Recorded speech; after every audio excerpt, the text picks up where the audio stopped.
आज के हवा महल कार्यक्रम में आपको सुनवा रहे हैं MS चौधरी की लिखी झलकी गाजर का हलवा। निर्देशक हैं कमल दत्त।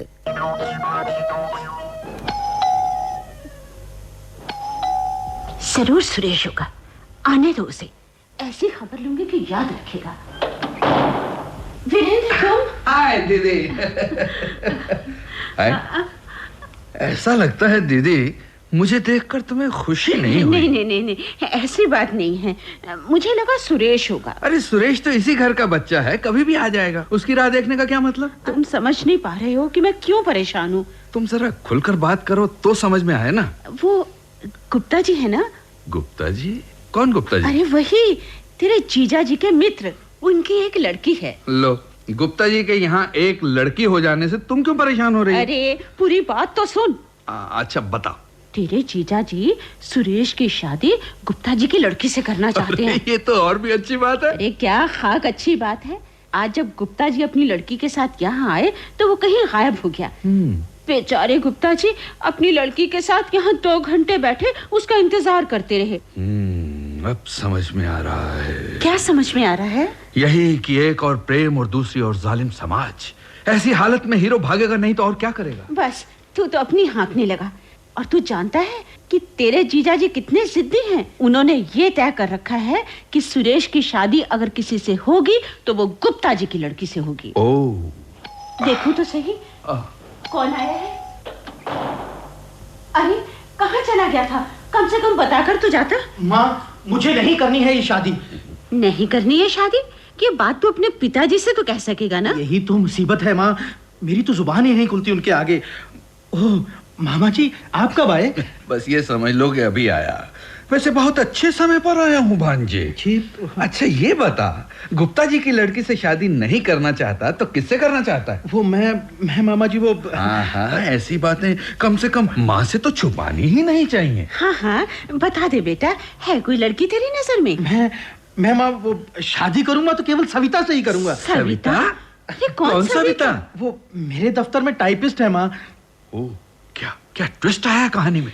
मैं समझी नहीं। और समझोगे भी नहीं दीदी। हाँ, ये कहानी मेरी फिल्म से कितनी मिलती जुलती। मामा जी, ये कहानी नहीं हकीकत है। मेरे लिए एक ही बात है बेटे। माँ, अगर मेरी शादी सविता से नहीं होगी तो पता नहीं मैं क्या कर लूंगा। तुम्हें अब कुछ और करने की जरूरत नहीं पड़ेगी भांजे। मुझ पर भरोसा रखो, मैं तुम्हारी नैया पार लगा कर ही रहूंगा। रुक्मणी। माँ, पिताजी आ गए। तू अंदर जा, तुझे देखते ही उनका पारा चढ़ जाएगा। अच्छा माँ। फिर तुम जीजा जी, पिछले महीने ही तो तुम यहाँ से गए थे। बस फिर तो मैं पड़े। बस 2-4 दिन के लिए आया हूँ, काम होते ही चला जाऊंगा। अरे तुम जब भी कभी आते हो 2-4 दिनों के लिए तो आते हो, और जब तक 2-4 महीने नहीं बीत जाते तुम खिसकने का नाम नहीं लेते। आप आते ही पड़ गए हैं बेचारे के पीछे। कोई घर आए मेहमान से ऐसे पेश आता है? मेहमान? अरे कौन मेहमान? ये मेहमान है जी। अरे किसने बुलाया था इसको यहाँ? जब देखो चला आता है, मुंह उठाए। बस भी कीजिए बस। आपको तो जैसे मेरे घर वालों से बैर हो गया है। देखो रुक्मणी, मुझे तुम्हारे घर वालों से कोई बैर नहीं, परंतु अपने इस लाडले भाई से कहो कि अपना पागलपन अपने तक ही रखे। जीजा जी, जब तक इस कहानी को अंत तक न पहुंचा दूं तब तक मैं इस घर से जाने वाला नहीं। कहानी? कैसी कहानी? अरे रुक्मणी, ये क्या बकवास कर रहा है? जरूर ये कोई शरारत करने वाला है। वो सुरेश कहाँ है? वो अभी तक नहीं आया। अरे झूठ क्यों बोलती हो? वो अंदर है, मैं जानता हूँ। उसका स्कूटर बाहर खड़ा है। सुरेश जी। जी पिताजी। अरे कहाँ चला गया था तू? तुझसे कहा गया था ना कि तुझे गुप्ता जी की लड़की देखनी है। जीजा जी, इसने लड़की देख भी रखी है और पसंद भी कर रखी है। ये मैं क्या सुन रहा हूँ? अरे सुरेश, तू कुछ कहता क्यों नहीं? सुनो, आप इतना गुस्सा करेंगे तो बेचारा का मुंह कैसे खुलेगा? सुरेश बेटा, तू जानता है, जा बेटा। ये वीरेंद्र बकवास तो नहीं कर रहा है? नहीं, ये सच कह रहा है। सुरेश को एक लड़की पसंद है, उसका नाम सविता है। उसके दफ्तर में टाइपिस्ट है। अरे तुमको इतना सब पता था और तुमने मुझे नहीं बताया? ओफो, अब मैं गुप्ता जी को क्या मुंह दिखाऊंगा? ये सब तो मुझे भी अभी पता चला है। सुनो जी, लड़का नौजवान है, अगर जबरदस्ती की गई तो वो कुछ कर बैठेगा। मैं ऐसी बातों से डरने वाला नहीं हूँ। हाँ, सुरेश को समझा दो उसे कि वो शादी वहीं करेगा जहाँ मैं चाहूंगा। जीजा जी, अब आप इस बढ़ते हुए तूफान को नहीं रोक सकते। हर युग में इसी प्रकार समाज में प्रेम का गला घोटा जाता है और हर बार उसे मुंह की खानी पड़ती है। ये बात है तो सुन लो। अगर सुरेश अपनी पसंद की लड़की से शादी करना चाहता है तो उसे लड़की वालों से दहेज में 1 लाख रुपया नकद लाने होंगे। 1 लाख रुपए?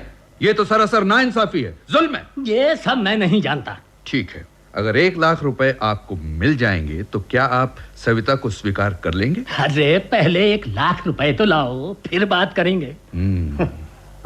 वो रुक्मणी, देखो मैं जरा अंदर आराम करने जा रहा हूँ। कोई आए तो कह देना मैं घर पर नहीं हूँ। 1 लाख रुपए। अरे वीरेंद्र, ये तूने क्या गजब कर दिया। 1 लाख रुपए कहाँ से लाओगे? इसके बारे में बाद में सोचेंगे दीदी। पहले मुझे सुरेश से 2 प्रश्न करने हैं।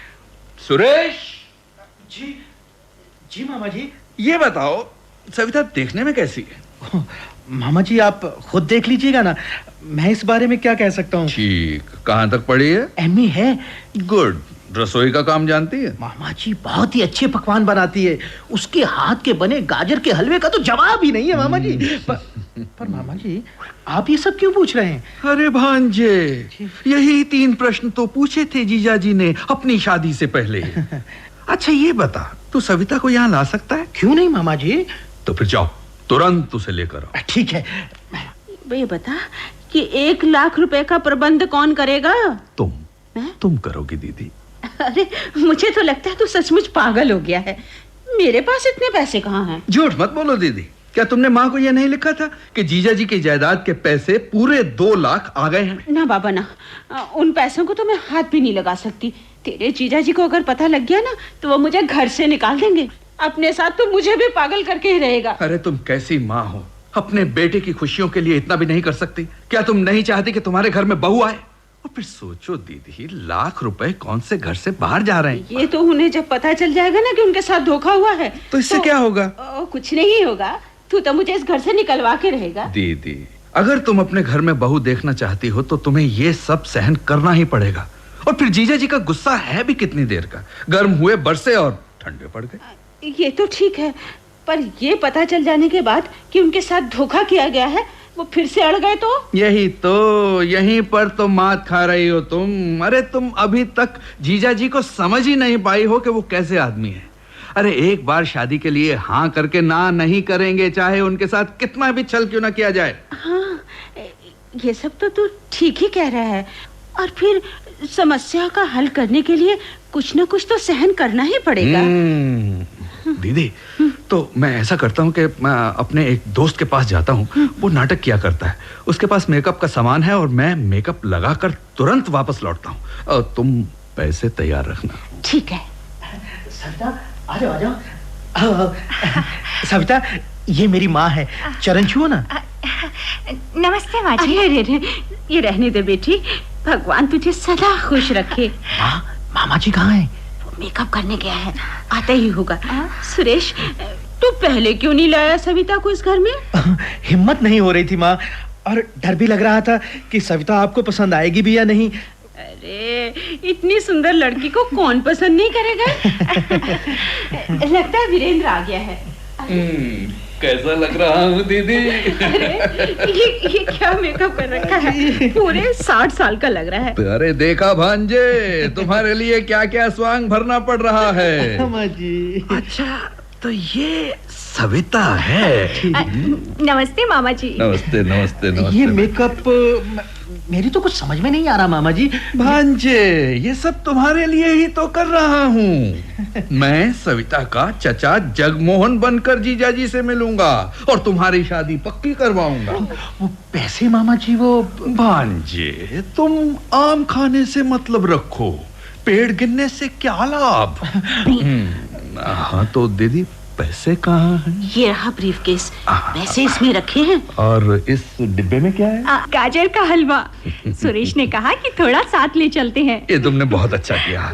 हाँ तो दीदी, जीजा जी से कहना सविता के अंकल जगमोहन उनसे मिलने आए हैं। अच्छा, मैं अभी बुलाती हूँ। Oh, मामा जी, यू आर ग्रेट। भांजे। नमस्ते शर्मा जी। नमस्ते नमस्ते। बैठिए बैठिए बैठिए। शर्मा जी, आपसे मिलकर बहुत खुशी हुई। वैसे मुझे आज ही पता चला कि सविता सुरेश से शादी करना चाहती है। चरण छुओ बेटी। रहने दे बेटी, रहने दे।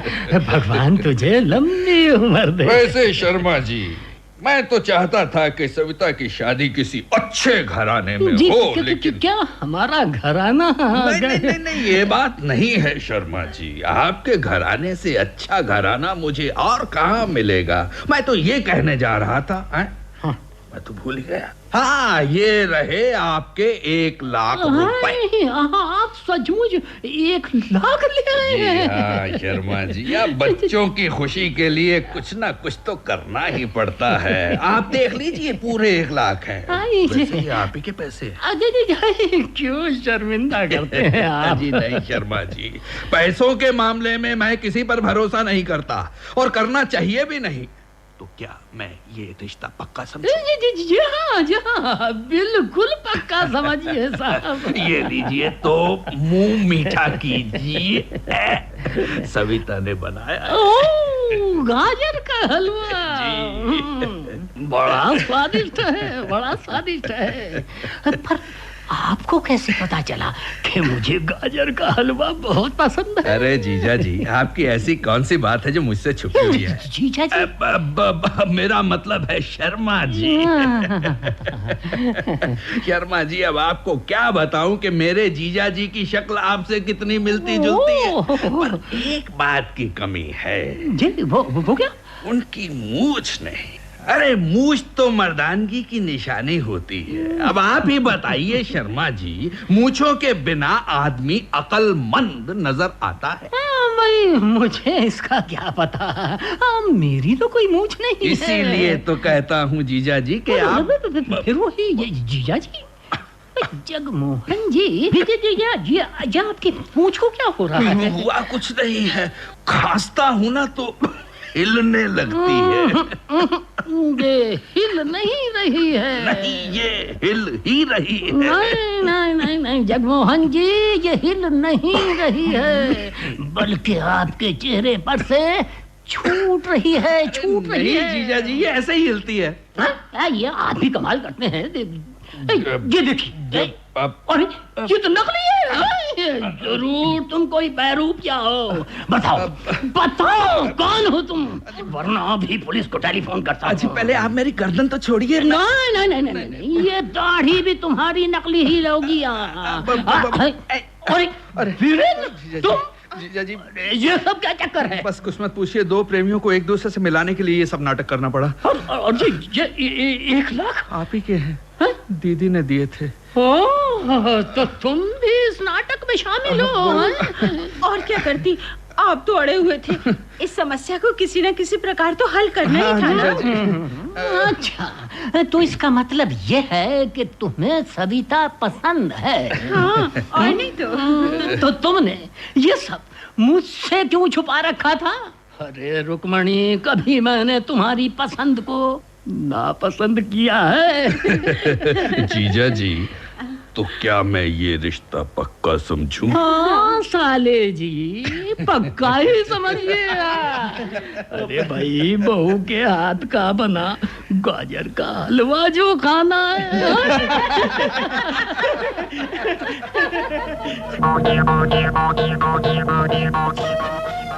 गाजर का हलवा आप सुन रहे थे। MS चौधरी की लिखी ये झलकी। निर्देशक थे कमल दत्त। अब आज का हवा महल कार्यक्रम समाप्त होता है।